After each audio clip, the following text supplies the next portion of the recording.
What is up, Flick fans, and welcome back to my channel. I just watched The Haunting on Hill House, Hill of my house. I just can't get that name out. And yeah, you caught me. Austin, you said you were going to review Bad Times at the El Royale. Well, I started watching this show earlier this morning, and then I just kept watching it and kept watching it. Before you know it, it's 12:30 a.m. on a Sunday, so I'm recording this review right now. I'm pushing it out in the morning when I wake up before I go to my first ever NFL game. Yes. But you heard it, guys. I just binged this entire series. I am so excited to talk about it. We are going to try our absolute best to refrain from spoilers, but this is going to be a discussion, so if you guys have watched the series, be sure to comment your thoughts down below. We should talk about it, all of the goods, all of the bads. But right now, if you guys don't know how my reviews work, I like to talk about the good, the bad, and then give you my score. Let's get right into episodes 1 through 10 of The Haunting of Hill House.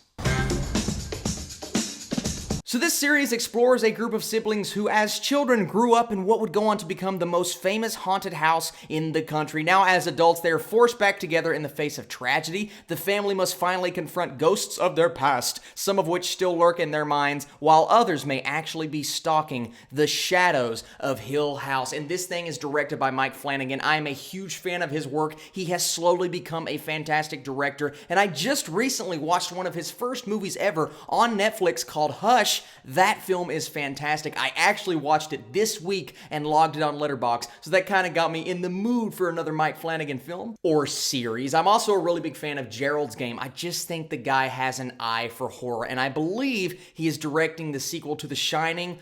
Oh my goodness, what a perfect fit. But what I love about him getting to direct a series as opposed to a movie is he gets to flesh out his characters, which is what he does best in his films, but he has 10 episodes, almost 10 hours to do it, and my goodness, was that not my favorite part of this series. He really fleshes out each individual character to the point to where they really kind of get an episode to themselves. So one episode, you get to see, okay, what happened to Luke, and then the next episode, okay, what happened to Nell, and the story that is told is telling it from different points of view, but every episode you get a different perspective of the same events. Now, that's not the case for all 10 episodes, but I really love how they take all of the different perspectives, they tie them together, and every time they show you something, a moment that maybe you saw in episode 2, and it comes back around in episode 5, of course, you get to see it from a different perspective, but it also adds a new layer to that storyline, and this is such a layered series. It's something I wasn't expecting. I should have expected it because of Mike Flanagan, but I wasn't really expecting the level of character development that we would get from the show, and we absolutely got it. Now, getting you attached to the characters, that's the beginning, that's the setup, that's what you need to be invested from episode 1 to episode 10. We have that. So, Austin, how did this show make you feel while you were watching it once you were invested in the characters? And I have to say, this is some of the scariest things, stuff, whatever you want to call it, I have seen on screen ever. I'm not kidding you. Some of the best and most effective scares. Now, it was artsy, but it wasn't artsy to a point that I think is going to turn a lot of fans off, like something like Hereditary. Now, I really loved Hereditary, but a lot of people, I can understand why they didn't enjoy the extremely artistic aspect of that film, but something like this series, it appeals to everyone. This is a crowd pleaser. It ends in a very emotional way that I think a lot of people are going to love, but it still gives you those very effective scares set up by the incredible cinematography, the incredible shot selection, some of the best filmmaking I've ever seen in a horror setting. He uses these tracking shots to follow these characters, and I believe it's episode 6. Episode 6 is some of the best horror directing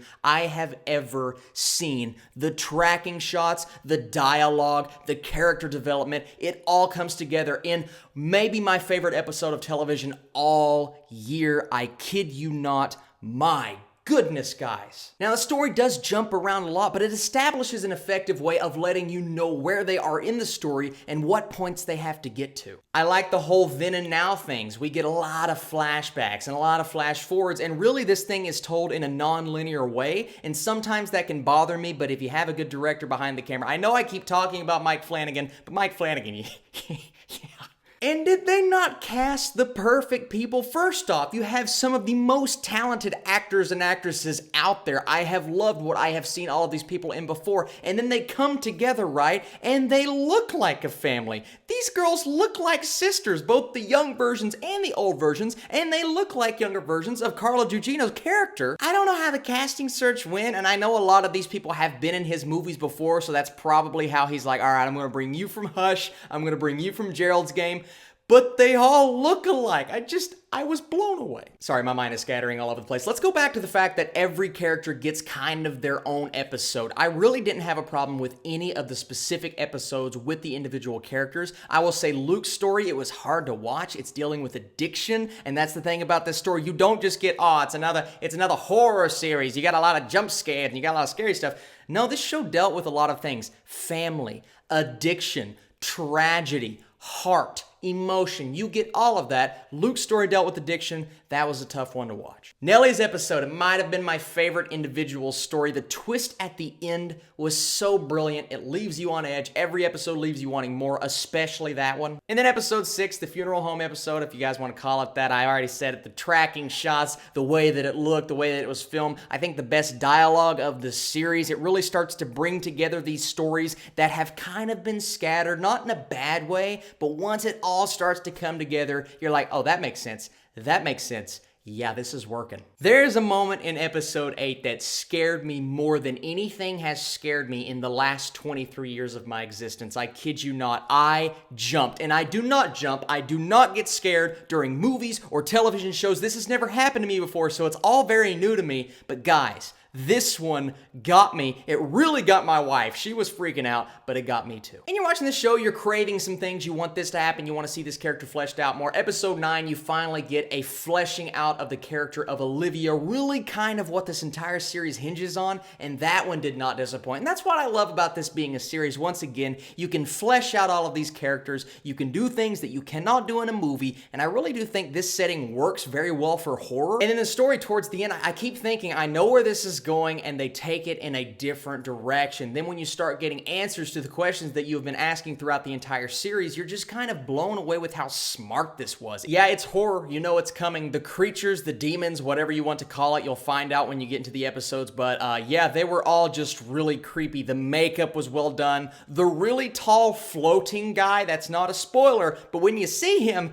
you're gonna be like, oh my God, what is that? You guys have heard me talk about it. I do not like uninspired jump scares. They're very lame, especially when the director puts no effort into it. You can tell when they're lazy. These were not lazy. These were done with such craft. The filmmaking was so good. It builds up tension to a point that sometimes it will deliver on the jump scare, and sometimes it just leaves you wondering what is happening in the background. And oh, by the way, just pay attention to the background of a lot of these shots, because you're going to find a lot in there. You remember that one scene in It last year when the librarians just stand in the background? You get about 10 of those in this series. Just be on the lookout.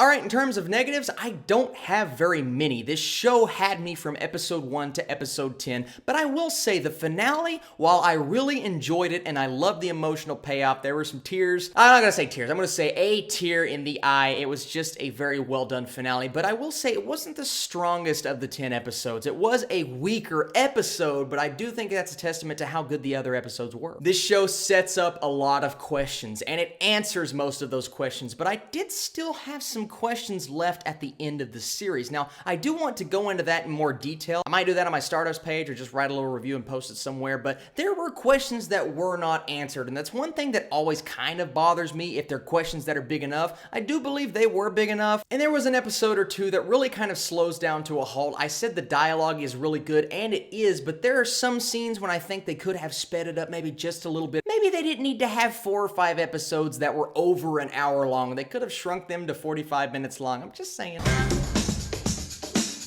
But really, guys, those are nitpicks. This show surprised me, it shocked me, it terrified me. It is well done horror. It has everything you want as a fan of filmmaking, but it also has everything you want as an audience member just trying to eat some popcorn and get scared. It has all of those things, guys. It leaves you with the emotional payoff. You get most of your questions answered. I really do think a lot of people are going to love this show. I love this show. I had some minor nitpicks here and there, but overall, I like this show enough to watch it again, and I am going to give The Haunting of Hill House House a 96%. One of the best shows I have watched all year. One of the best horror shows I think ever made. You guys have to watch this thing. It's on Netflix. Go watch it and let me know what did you think about it. If you like these series reviews, by the end of the weekend when these new shows come out, such as Daredevil Season 3 next weekend, I'm going to try to binge that, have the review out by Saturday, if not Sunday. Thank you guys so much for watching this video. If you guys are subscribers of mine and you have been for a while, I'm thinking about starting a Patreon page. If you guys think that's a good idea, let me know in the comments down below, because there are always so many movies and lists and countdowns that I have in my head, but I really don't have enough time to put in the full-on editing effort into it. But I can do something like that on a Patreon page, and movies are expensive and equipment is expensive, and I'm thinking about trying to upgrade some of the quality of my videos to make this a better experience for you guys. And so I thought Patreon might be a way to fix that, but it's all up to you guys. If you think that's a good idea, let me know in the comments down below. I've always been afraid to try it, but you know what? It's time to branch out. You guys are the absolute best, and I'll catch you later.